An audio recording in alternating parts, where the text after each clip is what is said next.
Good morning, everybody, and happy Friday. It's 8:38 on your Friday morning. We have lots to discuss as we go through, the next couple of days. We've got a very active weather pattern that's setting up to start on Sunday.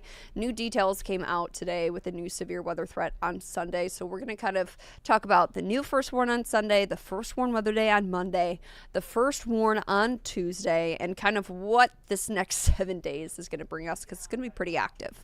So let's start out with, today. We are going to be overall, like today, a little just warm and windy. So we'll see some gusts up to 35 miles an hour. We'll talk more about today after we go through all of this new information. So today, just so you know, warm, it's windy. We've got a little bit of clouds now, but we should see sun by the time we get to the afternoon. Then we go into Sunday. So Saturday, looking great, looking amazing.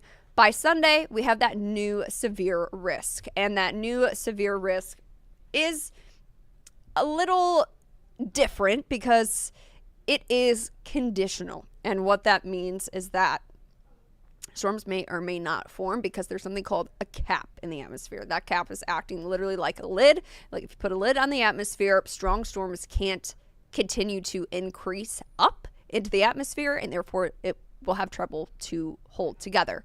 So if the cap remains, then we will see that severe weather threat.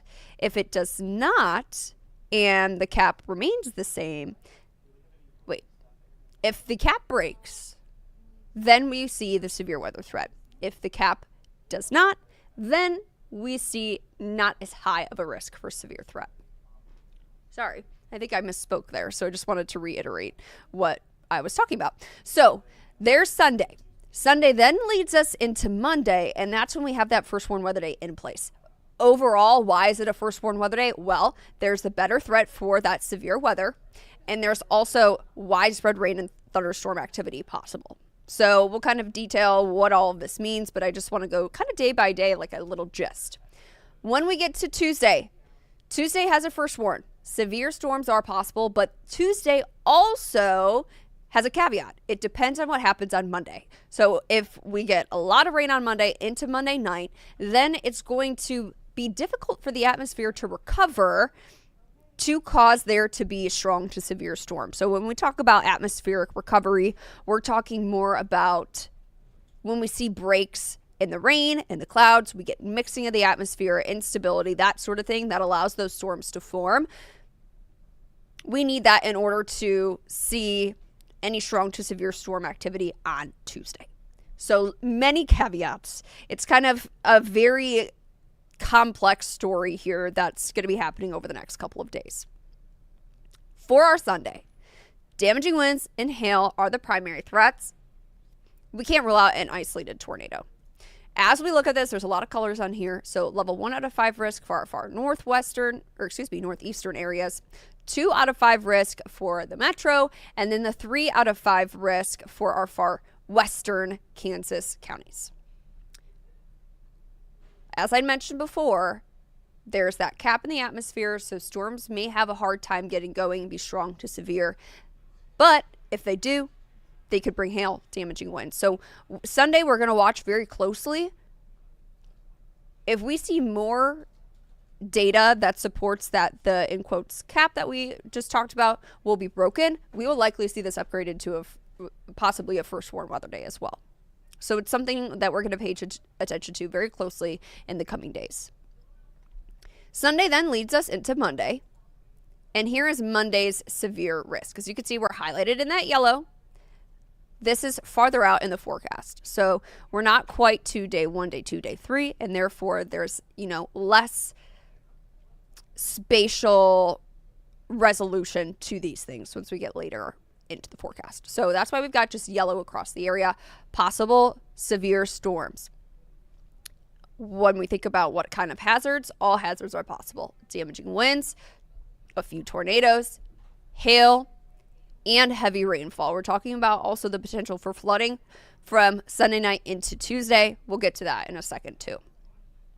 Let's track out Sunday. So Sunday, we're going to start off Sunday morning. There is the chance for some spotty rain showers, maybe an isolated thunderstorm or two south of the I-70 corridor. I think the metro, for the most part, will remain dry as well for this kind of morning batch. By the time we get to the afternoon, things are quiet. 5 o'clock rolls around, we start to see the chance for rain and storms start to build, mainly south of I-70. Note that this is a longer range model once again, so we don't have that high resolution data, so that's why it kind of looks like it's going to be widespread across the area. We're likely going to see some scattered activity. But as we go through the evening into the overnight, becoming more widespread across the area, still that potential for strong to severe storms. That leads us to Monday. Monday, widespread rain and thunderstorm activity will be possible, that heavy rain, and then of course we have that potential for all modes of severe weather throughout the course of the day. That leads us into Monday night. And then I mentioned Tuesday, we still have the potential for strong to severe storms. So really, as we go through kind of Sunday, Monday, Tuesday, what do we have going on in terms of actual precipitation values or, pops? Well, 40% chance on Sunday. That's Sunday evening mainly. So scattered in nature, more widespread on Monday, but we're still expecting widespread rain and thunderstorms come Tuesday. Whether they have the potential to be strong to severe depends on, as I mentioned, if the atmosphere can recover a little bit from Monday's rain and thunderstorm activity. Once we get to Wednesday, we finally start to quiet down. 20% chance for some rain and thunderstorm activity.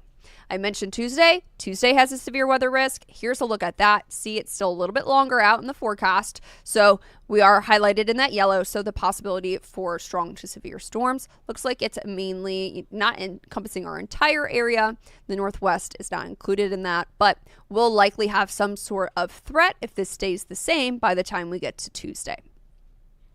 I mentioned the potential for heavy rainfall. We are down 1.5 inches or more across the area for the month of May. We are likely going to take a good run at making up for majority of that from Sunday and into Tuesday.